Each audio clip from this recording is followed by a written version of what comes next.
Para tú, para chica, pero malaki. They felt empty inside. Without a master, they had no purpose. They became aimless and depressed.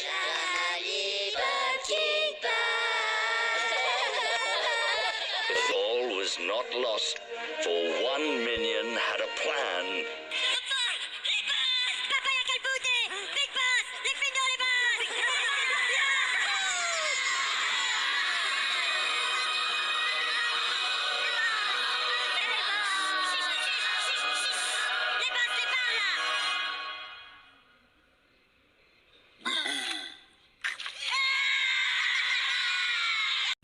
Assalamualaikum warahmatullahi wabarakatuh.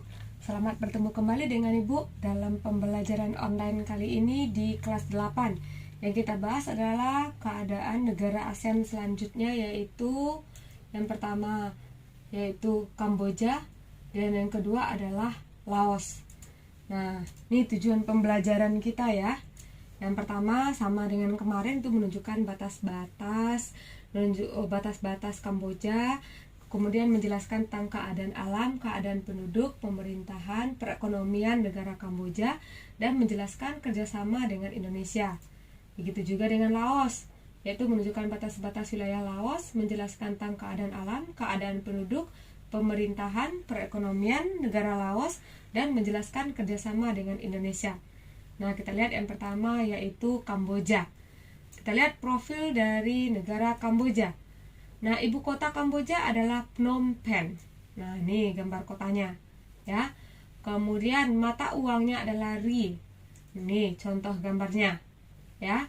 Dan luas wilayah Kamboja adalah 181.035 km persegi. Itu wilayah Kamboja, ya. Nah, kemudian kita lihat letak astronomisnya. Nah, letak astronomis Kamboja berdasarkan garis lintangnya yaitu 10 derajat lintang utara sampai 15 derajat lintang utara. Kemudian berdasarkan garis bujurnya 102 derajat bujur timur sampai 108 derajat bujur timur. Jadi letak astronomisnya adalah 10 derajat lintang utara sampai 15 derajat lintang utara dan 102 derajat bujur timur sampai 108 derajat bujur timur. Itu letak astronomis Indonesia, letak astronomis dari Kamboja ya.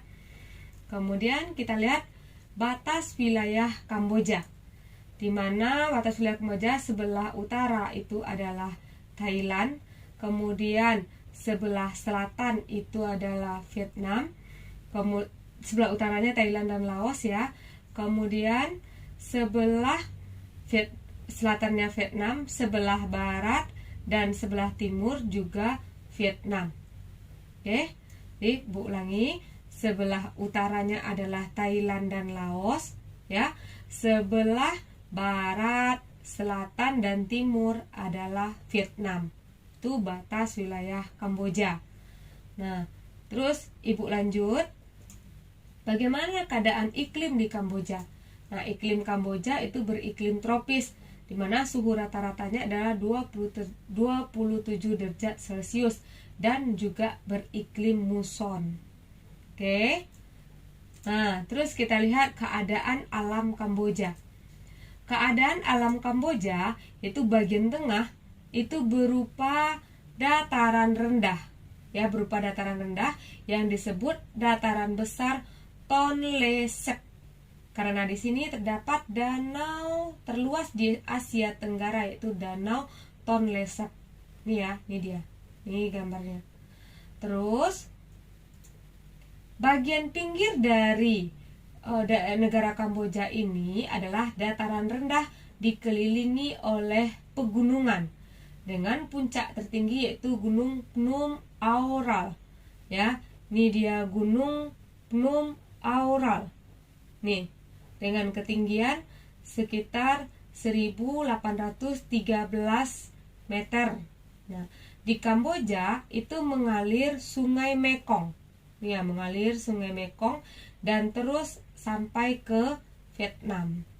Oke, itu keadaan alam keadaan alam Kamboja, ya.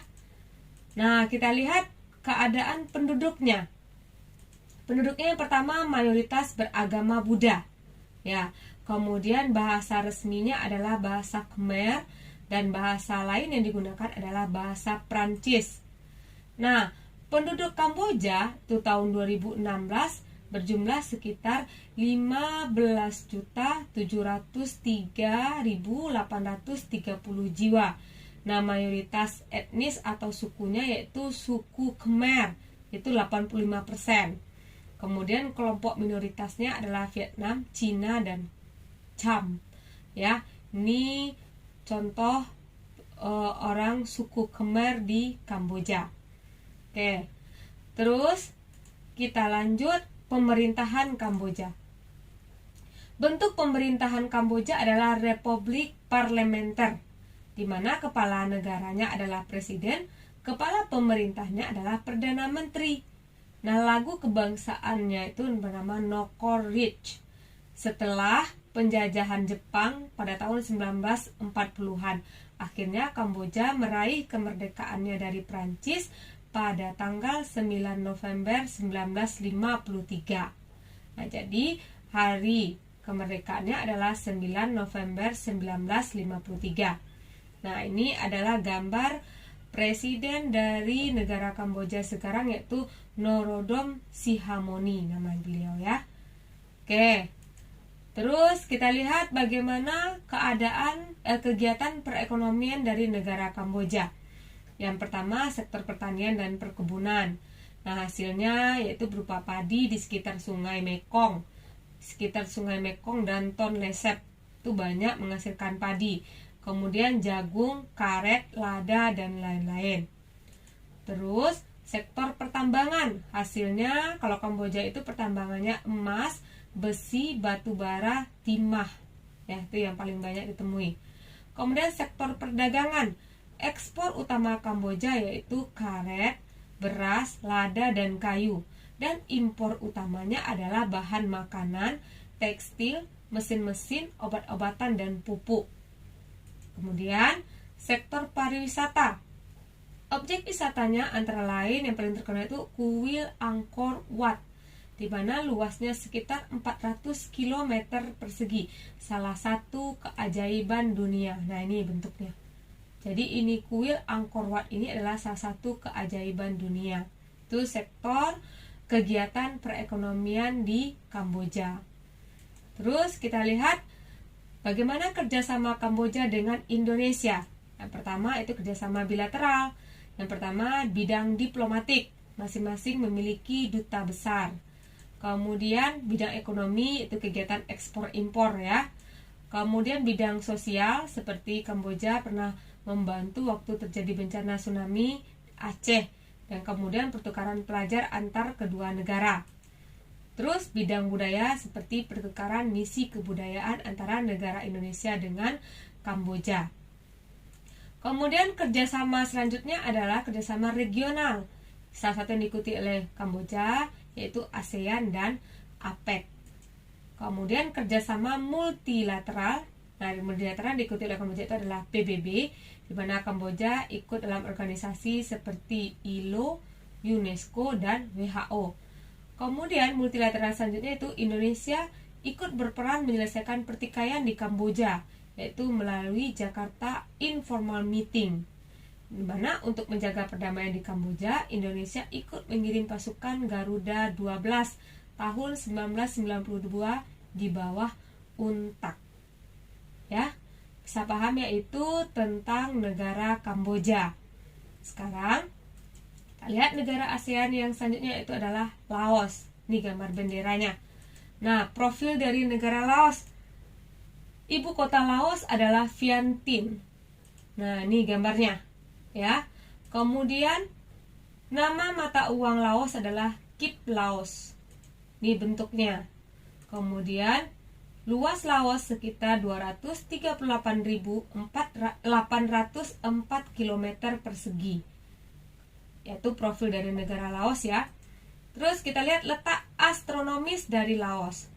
Letak astronomis itu berdasarkan garis lintangnya, Laos 14 derajat lintang utara sampai 20 derajat lintang utara. Kemudian 100 derajat bujur timur sampai 107 derajat bujur timur. Jadi letak astronomis dari Laos itu adalah 14 derajat lintang utara sampai 22 derajat lintang utara, dan 100 derajat bujur timur sampai 107 derajat bujur timur. Terus yang kedua, kita lihat batas wilayahnya negara Laos. Di mana batas wilayahnya sebelah utara itu berbatasan dengan Myanmar dan Cina. Nah, Myanmar kebetulan tidak nampak ya, ini Cina yang nampak. Kemudian sebelah selatan itu berbatasan dengan Kamboja. Kemudian sebelah barat berbatasan dengan Thailand, dan sebelah timur berbatasan dengan Vietnam. Ya, itu batas wilayah dari Laos. Nah, kita lihat bagaimana keadaan iklim dari Laos. Laos beriklim tropis, di mana suhu rata-ratanya antara 26 derajat Celcius sampai 28 derajat Celcius. Oke. Terus kita lihat bagaimana keadaan alam Laos.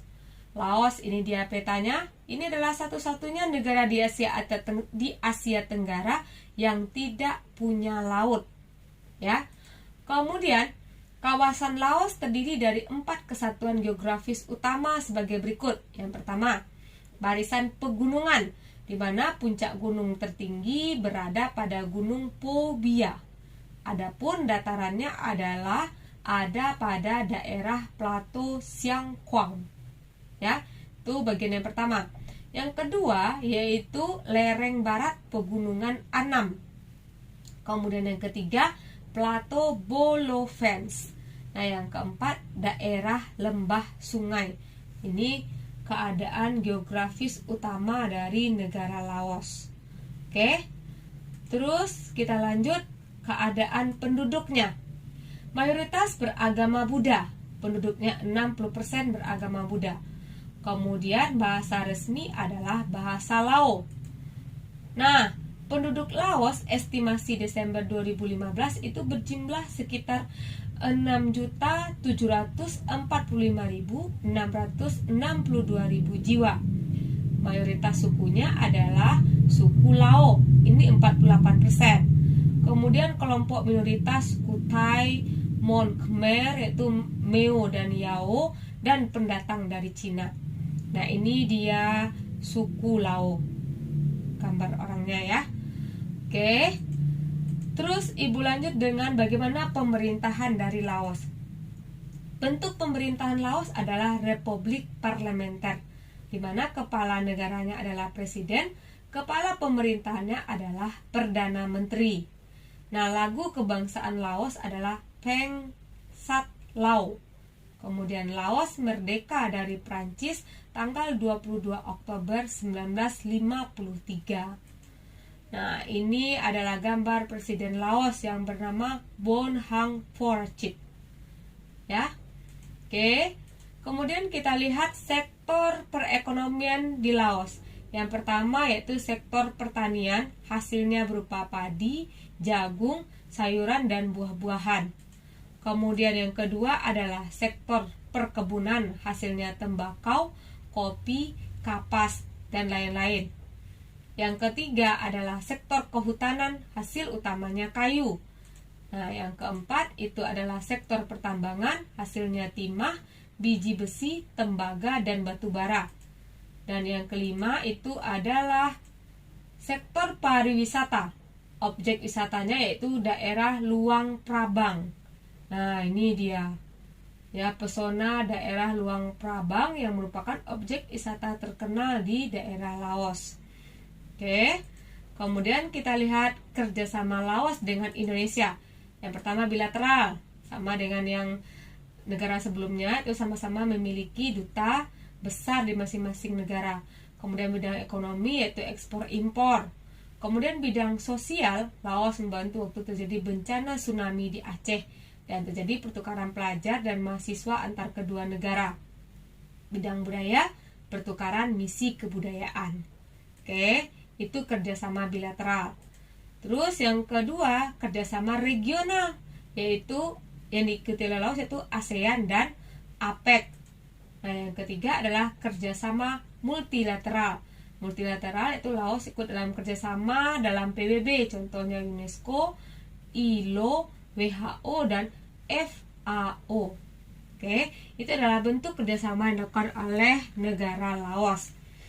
Nah, sampai di sini penjelasan Ibu pada pertemuan kali ini tentang profil negara Kamboja dan Laos. Mudah-mudahan Ananda semua bisa memahaminya. Ya, Assalamualaikum warahmatullahi wabarakatuh.